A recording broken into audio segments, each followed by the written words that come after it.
I know that I've imagined love before, and how it could be with you. You really hurt me, baby. Really cut me, baby. How can you have a day without a night? You're the book that I have opened, and now I've got to know much more. Good evening, ladies and gentlemen. We are now floating in Screamacelica.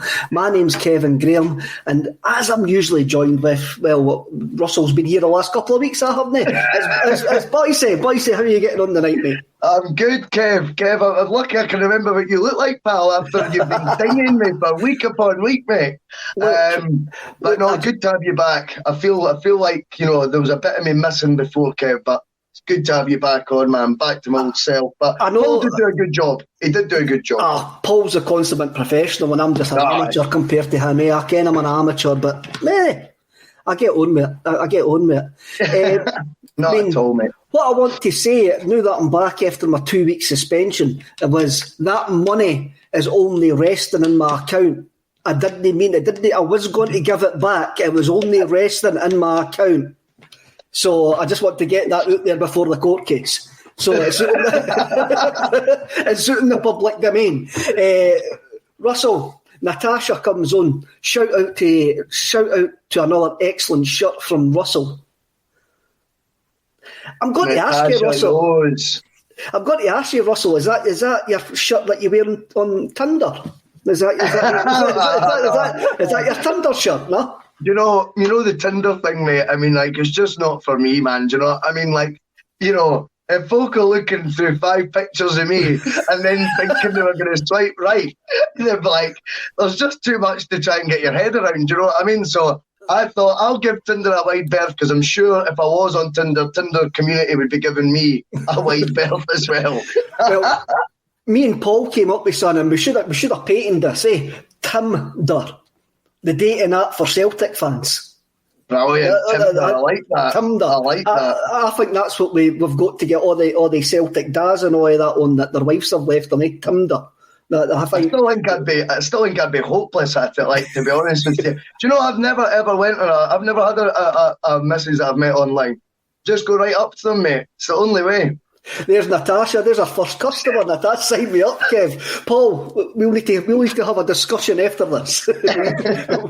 We'll need to get this up and running. Natasha's just got the hearts racing of a lot of Celtic fans right now. Aye. Hey, the subscription rate is going to go through the roof with number 1 signing up there, man. Right. I've got a question to ask you, Russell. Yes. See, I've wandered back in here like a darts player. Like the big walk on and all of that.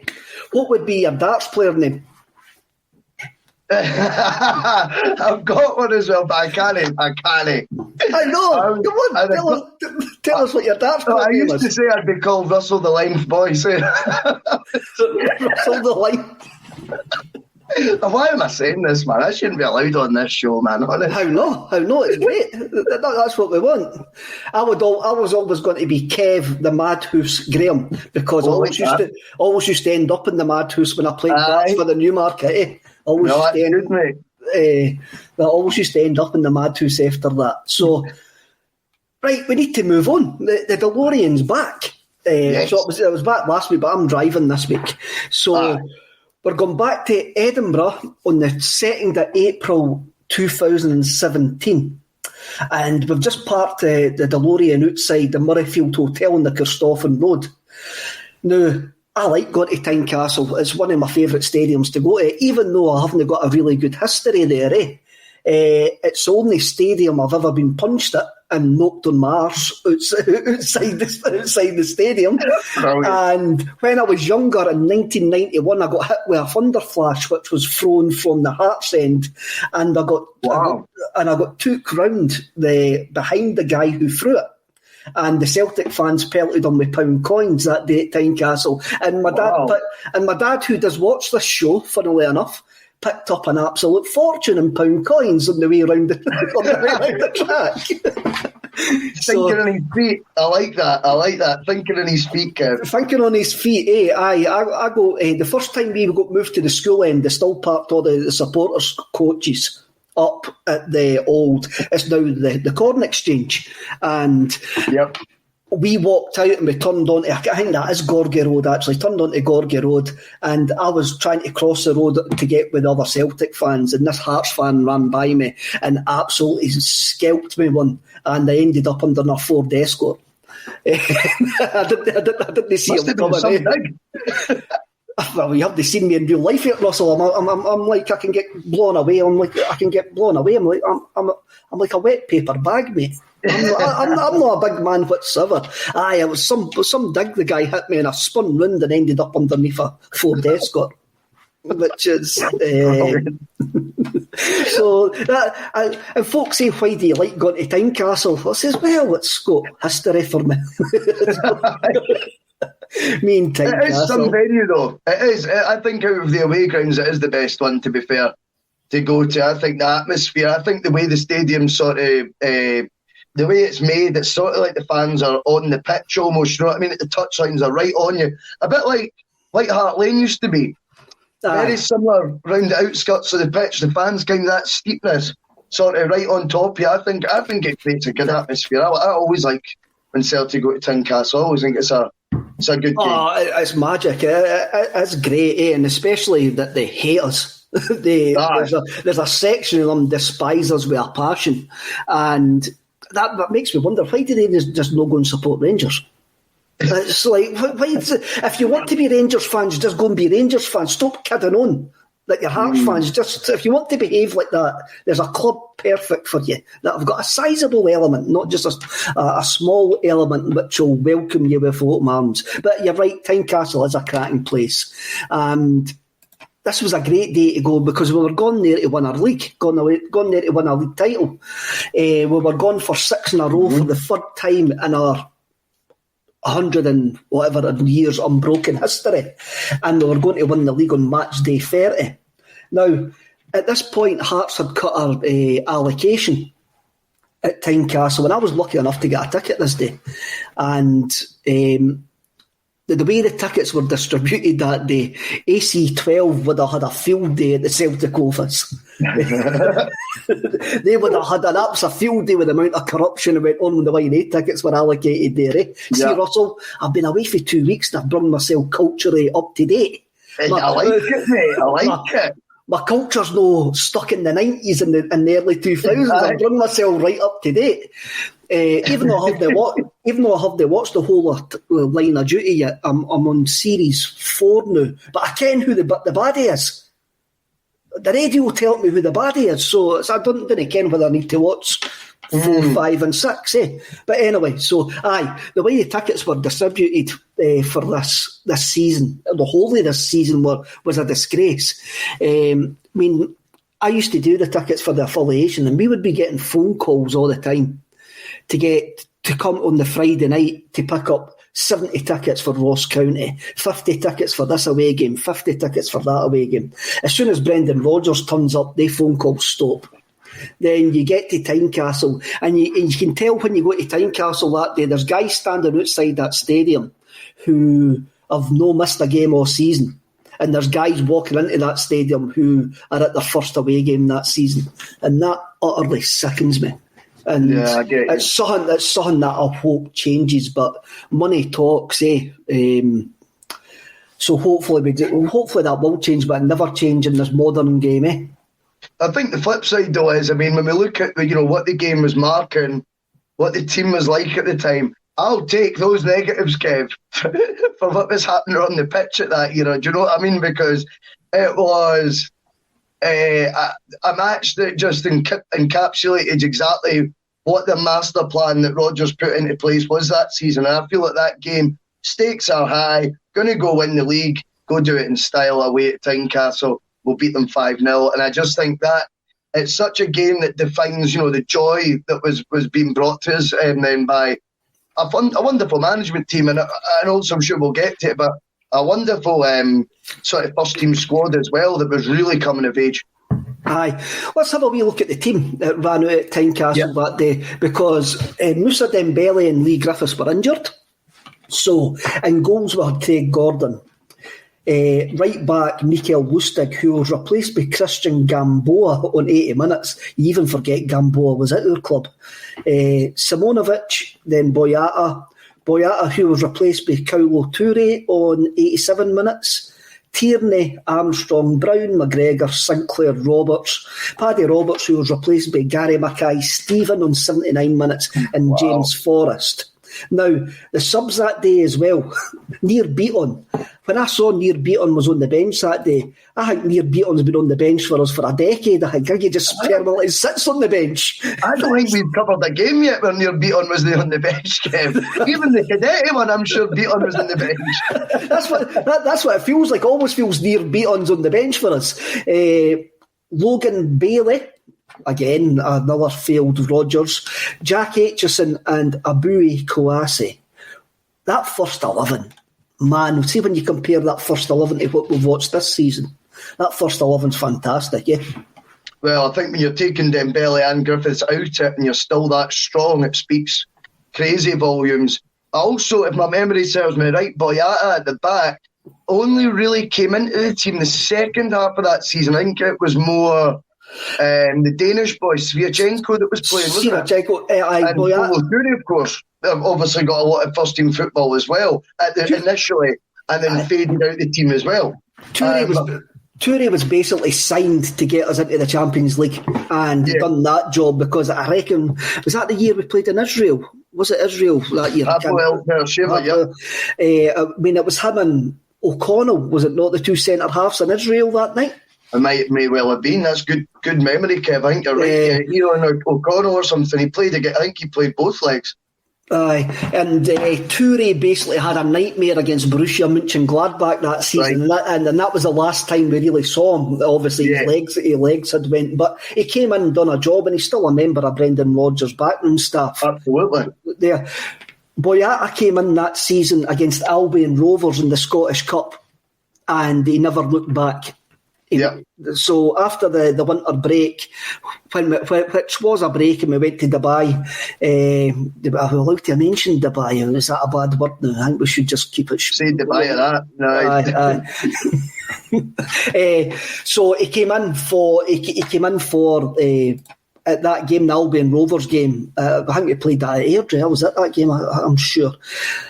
The two fullbacks, Mikael Lustig, has appeared on Celtic media today giving a message to Scott Brown. Brilliant.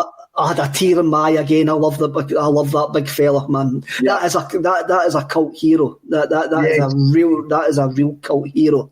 And obviously on the left hand side you've got Kieran Tierney, which is when you look at the two fullbacks we're sitting with now. Compared to the two, that is a massive downgrade. I agree. I think as well with Boyata, just quickly as well, I think Boyata is the definition of what we're looking for right now in a manager to do. He's come in, they look at players that are underperforming right now but still want to be there and maybe haven't shown their true abilities as of yet. But if you work hard under whoever the new manager is, and he sees something, he's going to get you to get to levels that you weren't at before. And I think Boyata is a prime example of what having a brilliant manager can do to someone, because none of us would have blinked an eyelid if Dedrick Boyata had left that summer when Rodgers took over. We have to be honest there. There's just no two ways. We would have accepted it and we wouldn't have thought twice. And by the end, we were turning down £9 million for him and things like that. So, which made me a regret that that's a different thing altogether as well. It was really a surprise when he came into that team for the Albion Rovers game, and Rodgers actually says it was because of his attitude.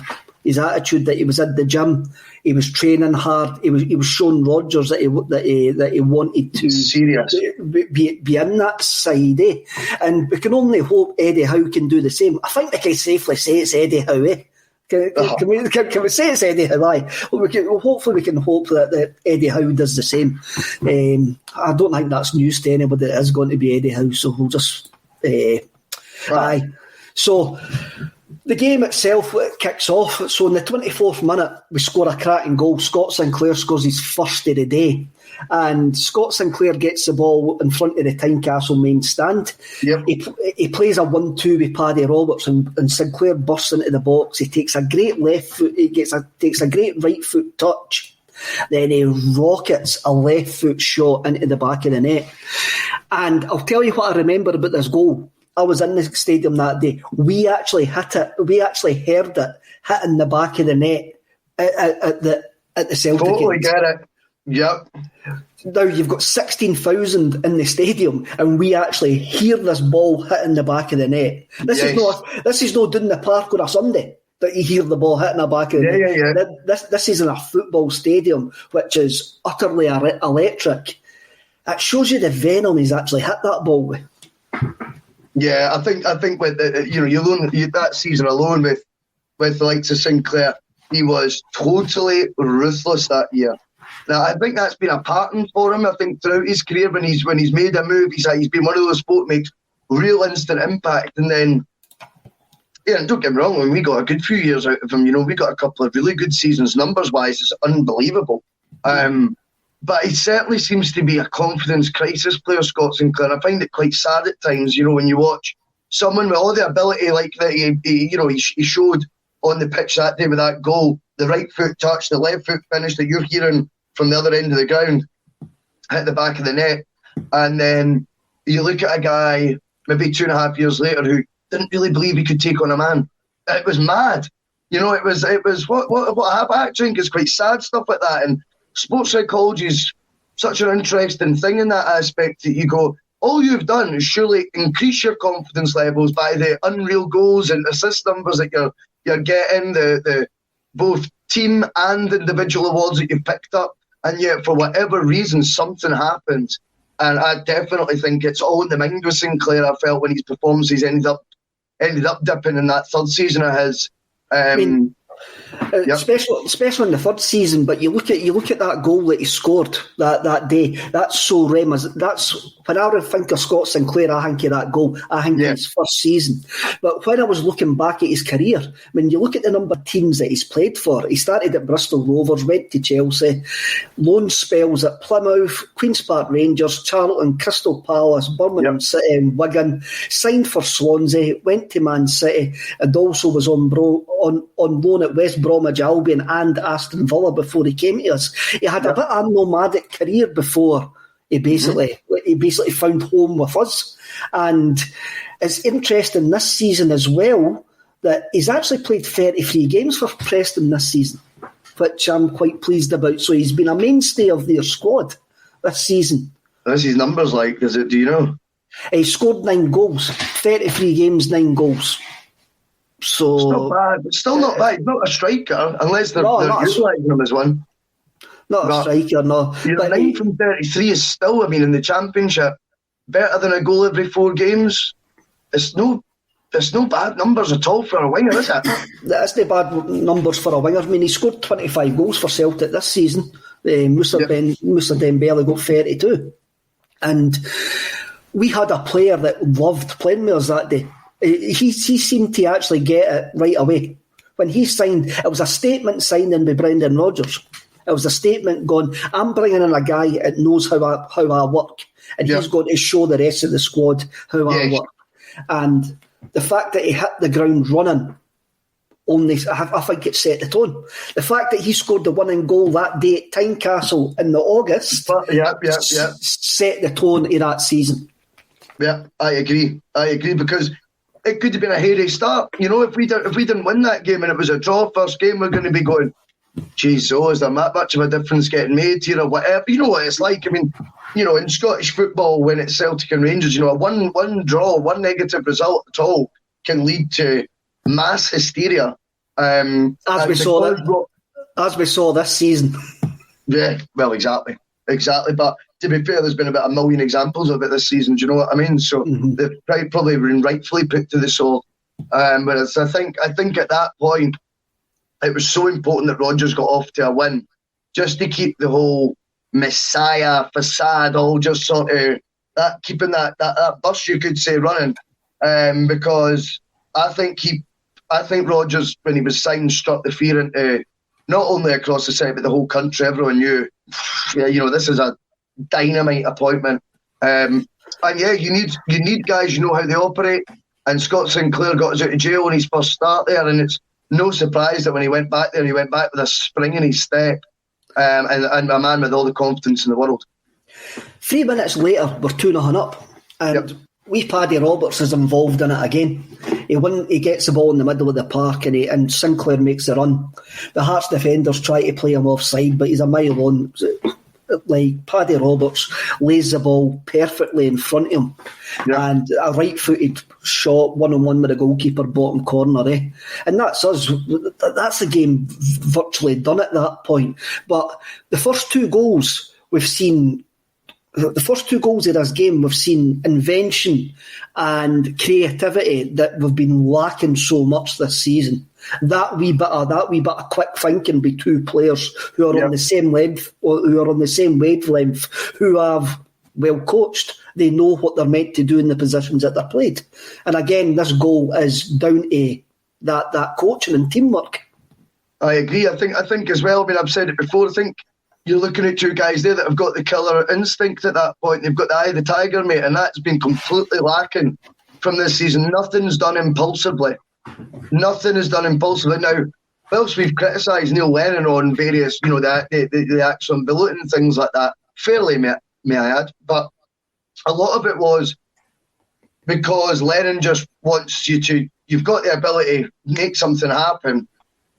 Players, for always say they need coached and they need guided through every aspect of the game, and I completely agree that that's the modern footballer now.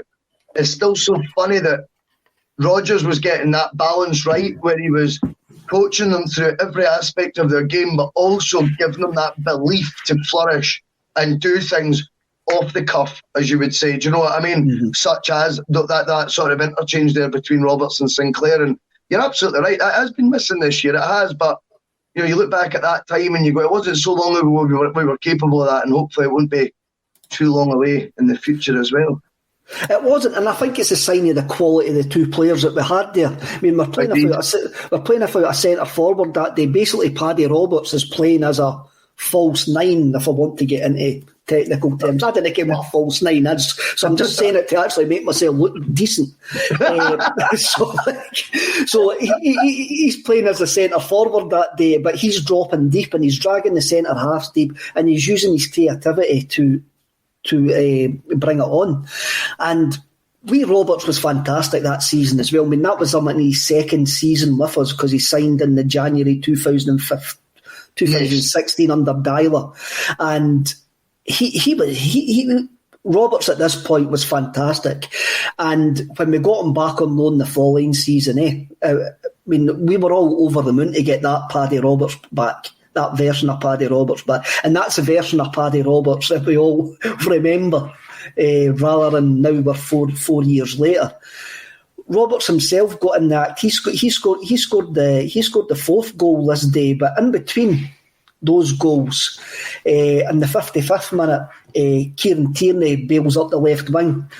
He plays the ball into the middle, and Callum McGregor has a wee step over, and Stuart Armstrong picks up the ball about 22, 23 yards from goal, and he rifles one in at the bottom corner. And there's another player who, everything he seemed to hit that season from the edge of the box went in. Yeah, I couldn't agree more. And again, Stuart Armstrong, even that season, how many games think we played? 60, Kev, something like that? 60 odds, I think, yeah. 61, 62 games. Armstrong probably only started 35. I think he started, right? So you're going, that's the quality of depth that we had as well. I mean, I'm completely making that up, by the way, the 35 thing, but, I would say roughly he probably started more than half the games, but I don't think he started, he wasn't playing 9 out of 10 matches in a row. No danger, not from the start anyway. I certainly think he would have collected a lot of sub-appearances as well. But you think if Stuart Armstrong now would waltz into the Celtic team, he would waltz into it now 4 years on. You look at what Paddy Roberts was doing then, and again, someone that was competing with James Forrest on a regular basis for a place in the team. And they seemed to, for whatever reason, the two of them brought out the best in each other. I know a lot's made of Roberts and Tierney's relationship off the field. I actually think that the impact that Roberts had on Forrest, and probably a bit vice versa, was very, very underrated. And they definitely seem to push each other onto new levels that they maybe haven't achieved since in the case of Roberts, and that Forrest has managed to sustain because he's got to a place and carried it on. Although I'll give a wee doff the cap to Roberts. He scored a fantastic goal for Derby to help keep them up at the weekend. But then he missed a sitter straight after it. I know. He did miss a sitter. But the goal he scored was so reminiscent of that Paddy that you're talking about. We want to remember, the opening up the body, the curl, the technique. It was all there for him, eh? It's reminiscent of the goal that he scores in this game. It is actually reminiscent. To go back to the third goal, if you have a look at Callum McGregor's part in it, McGregor steps over the ball to let Armstrong go. So we can't tell if Armstrong shouted for him to do it or McGregor's just done it knowing that Armstrong's there.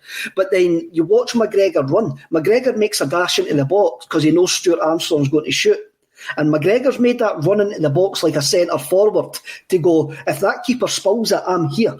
Yes. And again, on you go, sorry. So he just opens it up a wee bit for Armstrong as well. That's what it does. You're taking a player away. It's something when you see a team that's confident and comfortable in the way that they're playing. Things like that make a difference. Totally, Kev. It really makes a difference. And even McGregor breaking into that box, making that run, that's something we haven't seen for Callum this season either. Going, massively. I'm going to go. Facebook user, sorry, unless you log into Facebook and do something, we can't see your name. Stuart Armstrong played 31 games in the league that year, averaged 2.74 points when he played. So he played 31 games that season, eh? So he was 31 out of 38 in the league, but that's, I don't know, but my point was about how many times he started in those 31, and I dare say he didn't start. But what I'm trying to say is, he wasn't someone that had to be in the team week on week. It wasn't like he wasn't starting as many games as Scott Brown or Callum McGregor, put it that way, and yet you would cry out for a Stuart Armstrong. Please, it was a compliment I was trying to give him and give the strength to the squad at the time. I feel that, having a guy like Stuart Armstrong, 31 out of 38 games these days would be phenomenal, mate. He would be definitely playing 30 out of 38, provided he was fit. Neil Francis Lennon comes in. Neil F. Lennon comes in. Are your guys aware that Celtic scored more late goals last year than the previous year under Brendan Rodgers? We're talking about the peak Brendan Rodgers side here. The Brendan Rodgers side that Neil Lennon took over was treading water, and even the second treble season we weren't as dynamic as we were the season that we're actually talking about. So yes, we do know that Neil Lennon's side scored more late goals. I get that. I get it. I think the thing is, though, this was the culmination of the first season with Rodgers, and it was a celebration of a team that was the rip-roaring, free-scoring, never boring, and it was. And I think after that, it did become a bit, maybe not so much the first half of the second season, but I definitely think by the time we got towards the end of the second season, and particularly season 3, a bit pedestrian and a bit ball retention orientated, that wasn't really for the, wasn't with the same drive and dynamics that you were talking about and purposes before. It was almost sometimes keeping the ball for the sake of keeping the ball, which could at times, you can't deny it. It was a wee bit annoying to watch at times. We can't rewrite history, but it was still successful. I mean, I think we could maybe say by the time you get to season 3 of Brendan Rodgers, he's already working his ticket. But before the AAK Athens game, when he says there's a problem with Peter Law with regards, so you know at that point, and the players can pick up on that vibe, and you've got the whole go to China thing, the Moussa Dembele thing. You've got the Boyata thing, Boyata not playing and stuff like that. So there's a lot of factors into that, and players are not stupid. Players can pick up on stuff like that when their managers working his ticket. Eh? And as me and Paul have said, we were told in that December that he was going to Leicester. Yeah, by somebody that worked in the media, we were told that. So when we look back on this is peak Brendan Rodgers. This is a peak Brendan Rodgers Celtic. This is an all-conquering Celtic side, and one we want to see coming back. The fourth goal is Callum McGregor wins the ball in the middle of the park, and he plays it to Paddy Roberts. So Paddy Roberts, left foot, goes onto the edge of the box and curls a cracking goal into the top corner. And what I love about this goal, it's the joy on his face when he goes to the Celtic end and just stands there with his arms outstretched. You just stole it, Kev, from me. Oh, sorry, mate. Right, on you go. No, it's all right. It's all right. That was exactly... it's so funny. That just shows you that, we both picked up on that the exact same way. It was exactly a celebration. Do you know what I liked about it? It was a bit of callousness in it. I think I like that. I mean, I try to be gallous myself probably, but misled. But some of these guys can do it with real ability, and I like to see a wee bit of gallousness. And remember then he was, 20? 21? Yes. He's only 24 now, so he was 20. All right, 20 then. Do you know, 20 just away at Tynecastle. Atmospheres that, let's be honest, you don't get many grounds in England, especially in the circuit that he'd operated in at that point, which was really just one season with Fulham. I think he'd been at a sort of half a regular at. He wasn't used to hostile atmospheres like Tynecastle, albeit he'd been there before with us. But I just think at 20 to be doing something was brilliant. Looking at the euphoria in the stand, you're winning the league title, you've played a part in it, and he's I just think that's callousness. There's a wee bit, we need to get more callous. I like that. We like parallel universes in this. Well, I do anyway, and on this podcast, eh? And do you think there's a parallel universe where Paddy Roberts is still at Celtic and is not the player now who's only started 23 games since he left Celtic 4 years ago? I think there is. I think there's a huge, huge argument for it. I don't know. I think you need to remember as well, when Paddy Roberts was at Celtic, he was getting sponsorship deals. I think it was Adidas that he had, which was out of this world. He was rated so highly. It was almost like Kieran Tierney was his wee brother sort of thing. It was like Tierney was looking up to Paddy Roberts like this icon, How far removed that would be now, of course. Well, there was a joke. There was a joke here at Paddy Roberts was staying with Kieran Tierney's mom. They had bunk beds, eh? Aye. I love all that. But I think if Roberts had stayed, firstly, he would have played a heck of a lot more than 24 games you're referring to in the last 4 years. I find that a bit tragic. We're talking about Scott Sinclair losing confidence, maybe not the same player he was, but still has 9 and 33 for Preston this year. And you look at where Paddy Roberts' careers took him since Celtic, and were you getting the right advice? Did Celtic maybe just not push the boat out? We've seen that with enough transfers as well. But in the parallel universe, Kev, I think he would be arguably in the Premier League already right now, playing regular football for a top half team. Not top 6, but top half. Well, let's go even further. If future Paddy Roberts jumped out the stand and jumped on that Paddy Roberts that's standing there celebrating, he would probably tell him, stay here. Yes. Stay here, didn't do. Right, there has been some injuries and all that with Paddy Roberts. He's went to Girona, he's went to Middlesbrough, he's went to Norwich. He's been at Middlesbrough twice and now he's at Derby County. But for a player of his quality to only have started 23 games since he's left Celtic, that is really, for me, it's quite heartbreaking actually. Sad. He's just left Derby County now because he was there on loan, and he's still got a year left on his Man City contract.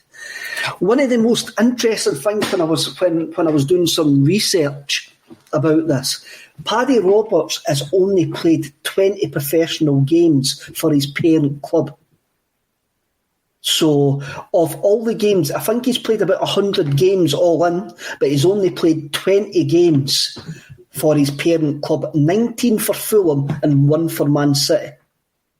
Wow. I mean, that is frightening. And I think as well, I mean, he must have signed the longest contract in the history of the world in Man City, because I'm sure he's had a year left since I've ever known who Paddy Roberts was. There's always been this one more year on his Man City contract. Do you know what I mean?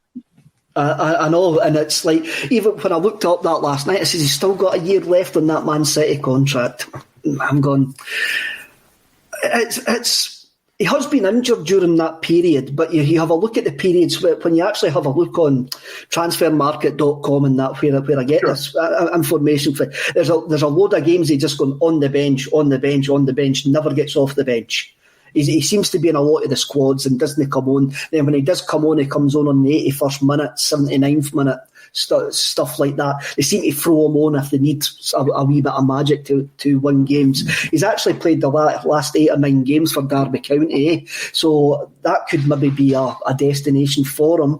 But it's always the question, would we take him? I would take him back. I would take him back if we were getting that Tynecastle Paddy Roberts.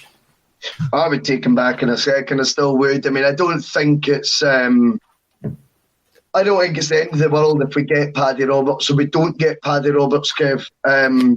You froze at mine, by the way, so I don't know if it's my connection or yours, by the way, just so you know.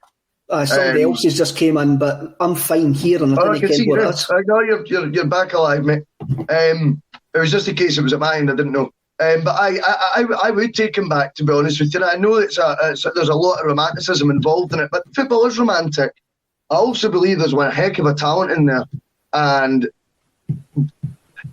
would Paddy Roberts have done as well in the last 18 months under Neil Lennon? Probably not. It probably would have been a similar story. We need to be honest with that. And I think under someone like Eddie Howe, yeah, I mean, I would take the chance because I think you could get him for buttons as well, to be honest with you. I think it's well established he's never going to be a Manchester City player. There's a good relationship between the clubs. 1.5 million. Bring him home. I wouldn't be campaigning for it, but I would be all for it if it were to happen as well, if I'm being completely honest. I've not got a bus for Paddy Roberts, put it that way. Obviously, it's not first choice, but if he came back, we would welcome coming back, because he's the type of boy and the type of talent which is born to play for Celtic. That's me. So we scored a 5th goal that day, and it was on the 84th minute. Sinclair burst into the box and wins a penalty kick. It's a soft penalty kick. It is a soft penalty. I'm not going to deny that, but stuff that happened. It's a nice penalty kick as well. So that season, right, Scott Sinclair wins 4 Player of the Year awards. He wins the 2 at Celtic, the Players Player of the Year and the Writers Player of the Year. He left Celtic only January last year. It felt like he left Celtic actually ages ago. So true. When you get round to that, but it was only last January that he left Celtic, and I think this must be a record. Somebody will maybe come in and tell me something different. He never lost a trophy any time he was in Scotland. Every trophy he went for it, he won. No, of course, that makes perfect sense. He left with 10 medals. And 10 medals in 3.5 seasons. That's animal material. I love that. That is frightening. That is absolutely frightening. Anytime I see that, I'm like, wow, that is what a thing to say. I never lost a competition in Scotland. Yeah, I and Brendan Rodgers can both say that, can't they? Aye, which is quite amazing. He also says in 2017, and this goes back to what I was saying with the number of clubs that he had played. He also says, "I've been with so many clubs. I think here I feel like I've found a home." He says that at the end of that season, and I think that showed. And for me, he's welcome back at Celtic Park anytime as Scott Sinclair. Come on. Yeah, that goes. I think that goes without saying, Kev. If we're being honest, I think he was someone that, because his form or his contribution in games, and he was such a noticeable player when he was on his game because it was electric when you were watching him. Do you know what I mean? It was fast-paced, high-tempo dribbling, emphatic finishes like we've discussed tonight, brilliant trickery, and obviously you associate with winning football matches and trophies as well. And then towards the end, just that uncertainty in his game. It was such a contrast from where he was that I think it's easy to then remember that Scott Sinclair, because you were in shock at the difference between the two versions, if you like. Mm-hmm. But believe you me, when we look back and he's retired, he's long retired, and you're looking at the season, DVDs, but it should be on the Celtic app that I've already pitched on here before. And you're looking at the old matches, and you see Scott Sinclair in full flow. You'll go, he was one heck of a player for us. And you know what? For far more considerable period of time than you might think right now. He played every game. He had a lot of onus on him to deliver in the big games as well, and he did so. I mean, I always remember there was one that he scored. I think it was Inverness away, and he just sort of dribbled, he backed off him a bit, and he just curls into the far corner like he's just stroked it like he was even trying. It was, and he just walks through doing like that with his hands. You're like, that's a guy who's brimming with confidence, and you know, I think we focus on those memories than the hesitant Scotty Sinclair that maybe crept into his game a wee bit later. Maravchik25 comes in on the comments and he says Scotty Sinclair got Celtic. We got Scotty Sinclair as well after he got that racist abuse at Ibrox, which seems never to get spoke about, especially recently. And the Green Brigade done the display in that for him. That was really one of the most touching moments I saw during Scott Sinclair's time at Celtic as well. He got us, we got him, and I think we were lucky to actually see Scott Sinclair at that peak. I think we saw Scott Sinclair at the greatest season that he's ever going to have as a player. And when Scott Sinclair retires, he will say Celtic are the greatest club that he's ever played for. I think so. I think that you've just nailed it. Right. Got a couple of questions to ask you as well, right? If you were having a best 11 of the quadruple treble teams, would Paddy and Scott Sinclair get into it? Paddy can't get in it. James Forrest has to be picked ahead of him. He's contributed far more to the quadruple treble than what Roberts did. Scott Sinclair is a must for me to be in it for the two really brilliant years. How many goals did Sinclair leave Celtic with having scored? 90 or something like that? No, it's 60 odds, I think. 60 odds, sorry. I think it's 60 odds off the top of my head. He's averaging 20 a season in his 3 years. I mean, we can't believe that out of the quadruple treble 11. Like, no way. Definitely no not. Way. I agree with you.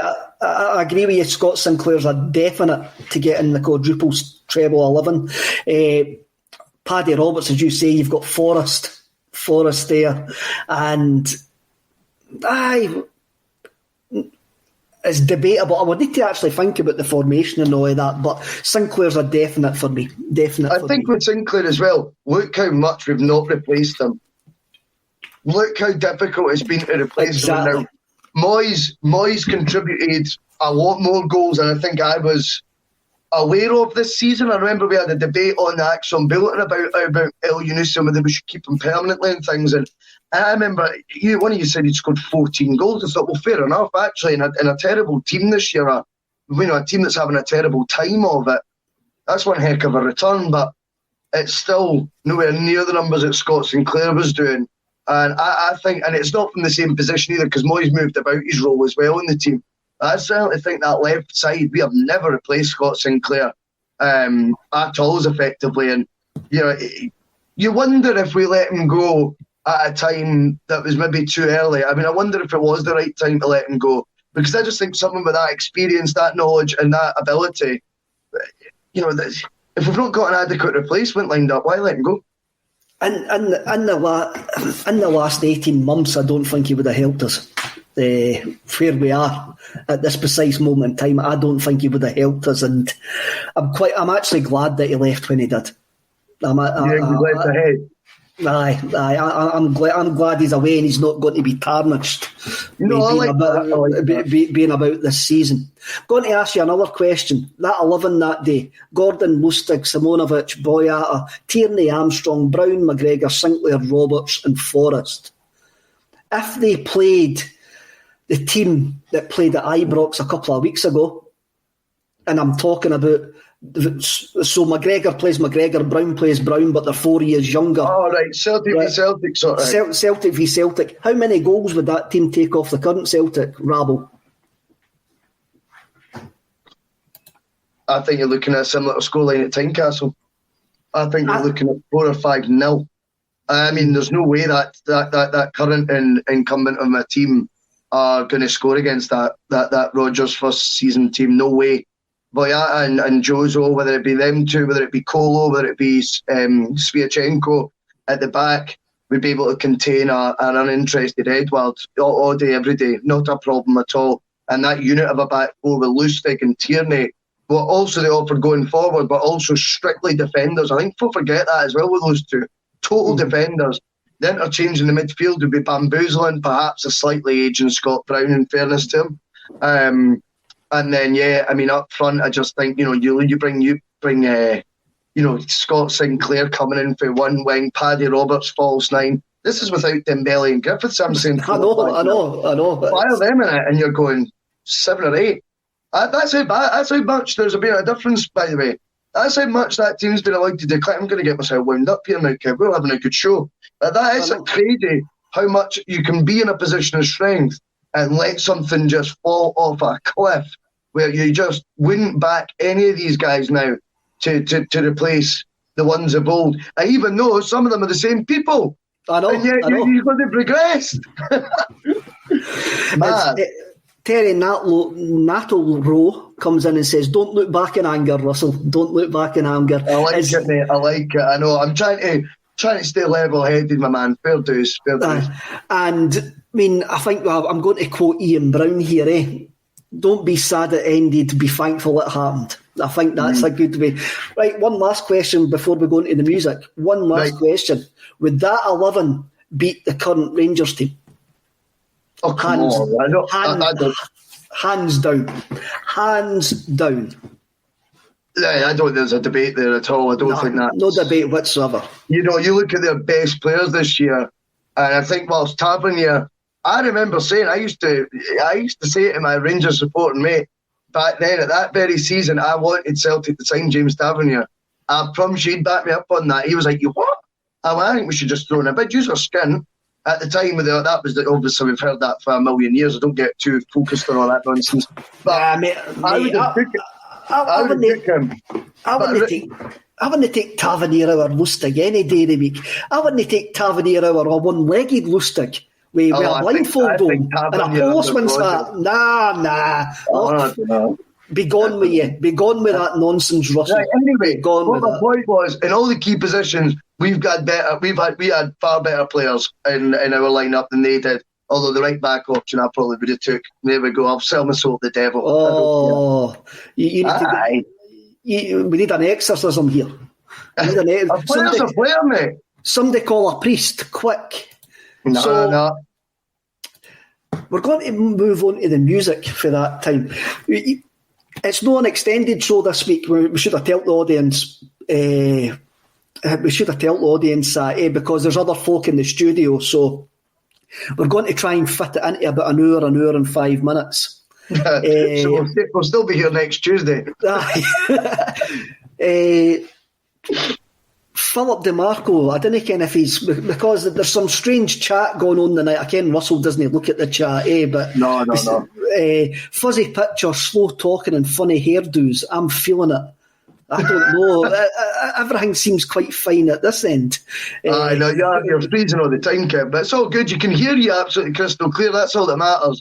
You've right now got a frozen big smile on your face. It's brilliant.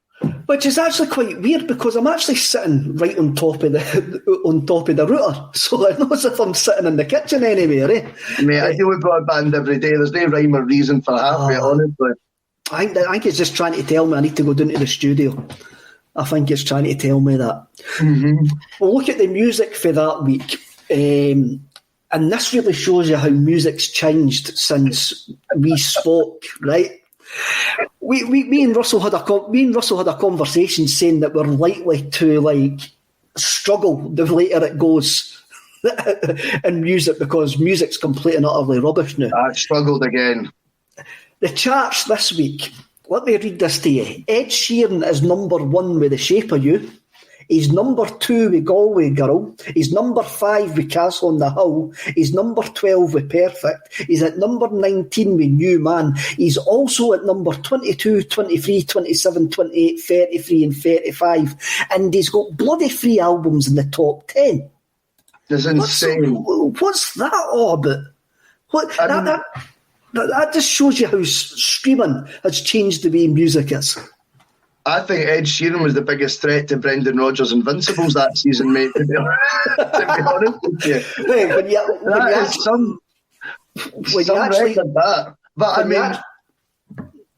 you see that, I mean, I just think when you're going through the charts, like you rightfully say, that was. I mean, Ed Sheeran's name was standing out like a sore thumb, and it is becoming like you go. Some of the modern era, you want to talk about the football, so it's brilliant, and then you go into the music and you're going, what am I going to do here? And I thought today, I'm just going to go for an album I don't know, and I'm going to listen to it all day, and I listened to it twice, start to finish, which is one of the beauties of Screamacelica, because these shows are, the beauty of them is they're not topical, they're timeless, because you can watch this show at any time, and that date in football happened that we're talking about in the game. The album is going to be there for you to listen to at any time. So if you actually embrace the experience and maybe listen to one of the albums Kev said, or I suggest, it can be quite fun. Because the Maximo Park album, I didn't even know they were still making music in 2017. They were about as credible a bunch as I could see on what was a depressing chart, Kev. And the album was okay. I mean, there was moments that were, I thought the first track and the third track were outstanding. Really good melodies, but at times he's trying to bring like government stuff and all that in and like make political statements, but singing like a comedian at times. And I'm like, it doesn't all work. And he's got that horrible Biffy Clyro thing about him, Kev, right? Where he tries to fit too many syllables into too short a space of time. Like that Biffy Clyro song. It's like, how do you feel about things today? I'm like, there was no room for all that, mate. There wasn't enough room. And Maximo Park on this album are just a wee bit guilty of straining to using too many big words that aren't necessary. But in terms of the melodies and a lot of the songs, and if you thought that could be listened to in the background, whilst maybe a couple would stand out for you, I thought the album was worth listening to. We really need some sound effects for this, and we'll have a wee ding ding. Listen to that one. We really need some sound effects. I think whilst why don't we start to giving an album a rating every week, Kev? That we do. On we go, fire away. Right, I'm gonna give it 6.5 out of 10. I'll start at a point just so we get right into the nitty-gritty for the weeks going on. Do we want to do 10? We just do 8 out of 9 because we didn't like 10s. So we just do 8 out of 9. So is that a 5.5 out of 9? That's good. That is good. So yeah, well, if we want to do it out of 9, we'll do it out of 9. Let's give us out of 9. So we'll do it out of 9. 5.5 out of 9. But worth a listen particularly if you've liked any of their older stuff. I think they've still used the same sort of gimmicky sort of sound bites that Maximo Park you would associate with Our Velocity and Boots and Boxes at times. I do think that is better material than some of the stuff I heard in the new album. But I did. I mean, see when the first track started, and that is, what is it? What have we done to you to deserve this? As soon as it started, I thought, I'm digging this. This is good. And I did enjoy that song. And then the second one, not so much. But the third track, I cannot remember the name to save my life. I thought that was really, really good. But then they've got songs like, I'll Be Around. And you're like, that's not reinventing the wheel, Kev. From a band that's been doing a lot of lyrics, like, as I'm saying, I'm picking up on listening to this about right-wing politics, about people's sort of vocabulary and how you say things, and using a lot of grammar, shall we say, right? They played Scrabble a few times in their life, these boys. And then you've got a chorus just saying, I'll be around, which is not reinventing the wheel for me. And I just think was a wee bit like, why don't you just call the song, this is a filler track on the album? Just call it that, mate. Do you know what I mean? Because stuff like that, I find that a wee bit lazy, especially with the effort they went to with a lot of the lyrics on the rest of the CD. God, it sounds like I'm panning it, but I actually didn't mind it. I did quite enjoy it. I must admit, I listened to it as well, and I did listen to it. I'm not a massive Maximo Park fan, and I struggled to get to the end of the album. I did struggle to get to the end of the album, I must admit. I did like the first track. The first track had a wee disco, so I'll give it a 3 out of 9. I will give it a 3 out of 9. Wow. Like you, I was a bit worried when I started going through the charts of this week. I mean, I actually thought you were going to go for the Beauty and the Beast soundtrack, which was at number 8 that week. then there was two other, like, because it's download charts. Fleetwood Mac with Rumours is in the charts, and so's Bob Marley with Legend. Yeah, so we could do that. But what I was really pleased about at number 16 was the Jesus and Mary Chain with Damage and Joy, their 7th album and their first album in 19 years. Yes. It gives me a chance to talk about the Mary Chain if we having to go back to 1985. Which is brilliant. This was their first album in 19 years, and it's an album that I really listened to quite a bit round about this period. And it's a great album. It's an album that's made up of like it's a mixture of new songs, solo stuff, and songs for other bands that they were involved in, and they basically just give them a Mary Chain take on them. Cool. There's one song called All Things Past, which was originally used on the NBC series Heroes. Did you watch Heroes? That was a superhero.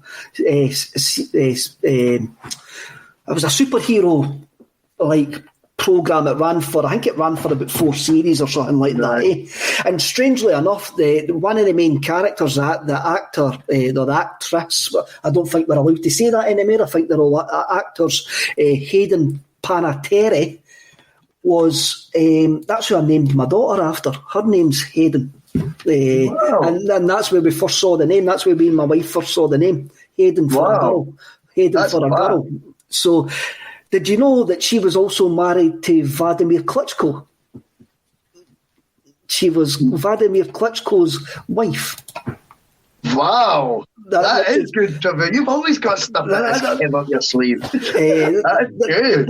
That is. I found that out today. I went, that's a bit weird. What I like about the Mary Chain is a lot of folk have tried to be the Jesus and Mary Chain and utterly failed, because they make the simple sound absolutely great. And today, everybody goes, today that Motown noise, Velvet Underground stuff it's easy to do. The only band that ever come close is Scott Howe comes in. Las Vegas have got that Jesus and Mary Chain vibe. They're the only band that ever got close to how good that the Mary Chain actually did it. But even then, Las Vegas, for me, have got their own take on it. Las Vegas have got a maybe more soulful take on the Mary Chain's rough and ready Jim Reid like vocals. For me, so you've got the Barrowlands, and you go down for the Barrowlands, you've got the Barrowlands Park, and you've got the walkway where it's got all the names of the bands that have played at the Barrowlands. You ever been in that park? No? Obviously, it's a great place. I've been walking back into the town centre for Celtic Park a couple of times, and I go and actually see it and have a look at gigs that have been at and the dates. It's got all the dates of the gigs. And I go and have a wee look, and sometimes my memory gets jogged. I went, I was at that gig. I forgot all about that. It's fantastic. I reckon there should actually be a statue of the Jesus and Mary Chain in there. I do think there should, because I think they're one of the greatest Scottish bands ever. They're one of the most influential Scottish bands ever. And they actually started the whole creation thing. If you didn't have the Jesus and Mary Chain, you're not going to have Oasis later on. You're not going to have Ride. You're not going to have these bands that come out of Creation Records, because the Mary Chain actually made that happen. Alan McGee got lucky with the fact that the Mary Chain were his pals. And like Bobby Gillespie ended up playing the drums, and you ended up getting like the primal scream out of that as well. So it was Bobby Gillespie, just to be clear, he was back in the band for this new album, the first one they released in 19 years? No, Gillespie was only in the first album when he was standing up down the Mo Tucker playing the drums. This album basically came on the back of them getting back together for them doing Psycho Candy at the Barrowlands, because the two Reid brothers, never spoke to each other for years. There was an utter falling out. Alcohol and other things got in the way of the relationship, shall we say, and they never spoke to each other for years. I went to see this is 1997 Barrowlands, that they supported the Primal Scream. The Jesus and Mary Chain supported the Primal Scream. That's mad. And I went to see the Primal Scream that night, and the brothers couldn't look at each other on stage. Really? Aye, they were late on stage, and it was quite obvious that Jim Reid was worse for wear, shall we say, because you could actually tell that the road crew were looking for him, and seemingly he was in Baird's next door when the road crew were trying to find him. And at that point, they broke up. They had just released a great album called Monkey, and they broke up just after that. But then I went to see them doing the... I'm going to laugh there because Philip DeMarco comes in and goes, 1997, I was in jail in Benidorm. What a random comment that is. I was in jail in Benidorm. Do you know who that is? That is Del Piero, boy. Del Piero, I know it's Twitter. He's a legend. He cracks me up. So the brothers got back together for Psycho Candy at the Barrowlands. And that was a fantastic gig that night. They played 2 nights at the Barrowlands. One of the loudest gigs I've ever been at. Brilliant. And this album came out of it. So I'm looking forward. The Mary Chain are playing at I think they're playing at the Bandstand this year, if it happens. Aye, so the Primal Scream and the Mary Chain are both playing at the Bandstand this year, I think. But one of the... Obviously, Russell, me and you have both got links to Stirling. And one of the myths that always kicked about the Jesus and Mary Chain was that they used to spend their summer holidays at a granny's in Cowie. Seemingly they had relations in Cowie that they used to go and spend their holidays with. Seemingly it's a load of rubbish, but it's one of those little myths that I want to be true. Who comes up with that story? I don't know. I did again, but I just could picture Jim and William Reid. For those who know the area, like we come from Cowie, is a wee mining village, and I could actually just picture them walking about this wee mining village in the late 70s, early 80s, all dressed in black. The first time I saw the Mary Chain was on that programme called The Word, and I'd heard of them, but the first time I saw them was a programme called The Word, and they were playing a song called Reverence. And you see a band from Glasgow making this hell of a racket on a prime time Channel 4 programme, and he's basically screaming, I want to die like Jesus Christ, I want to die on a bed of spikes. And that song got into the top 10 of the charts. Makes me want to spew across Ed Sheeran and all of that. I mean, a song is political and is what rock music should be, a punch in the face, getting into the top 10 when you actually see that download chart for this week it makes you cringe. It actually does. It is. It's going to be one of the balancing acts we've got for the show going forwards, Kev. Is, whilst the 90s had sadder times, a lot of the time with the league table and things, the music was easy pickings when we did that Cadeti game, mate. Oh, and then brilliant. And then you're looking at 2017, Pete Rogers era. The football's brilliant, but the music is dreadful. I think we might have to just keep sort of alternating between the latter world and the earlier world that we can sort of relate to. Well, I think we've actually got hope with the fact that Fleetwood Mac and Bob Marley were in the charts at that time. So hopefully, we could maybe actually do something like that. Well, I kind of did that last week with George Michael. I kind of was like, I know it's the greatest hits and it wasn't his era, but the flip side was, let's just talk about someone who's actually good. Donny Boy 67 comes in. The first time I seen the Chain, they played for half an hour with the backs to the audience, then walked off. Awesome. I don't know if anybody who watches us or Russell, have you seen Creation Stories, the story Alan McGee, which was recently on Sky? Well, basically McGee and the Mary Chain at that time just were... The Mary Chain prepared Alan McGee for Oasis. Yeah. I think makes sense. It does make sense. Right, Russell, that's an hour and 5 minutes. We'll need to get out of here to let the studio get took over by some professional people. So thanks to everybody in the comments for joining in. Thanks to Russell. Thanks for me for turning up this week. I need to say fair play to myself for turning up. And remember, everybody, calm down.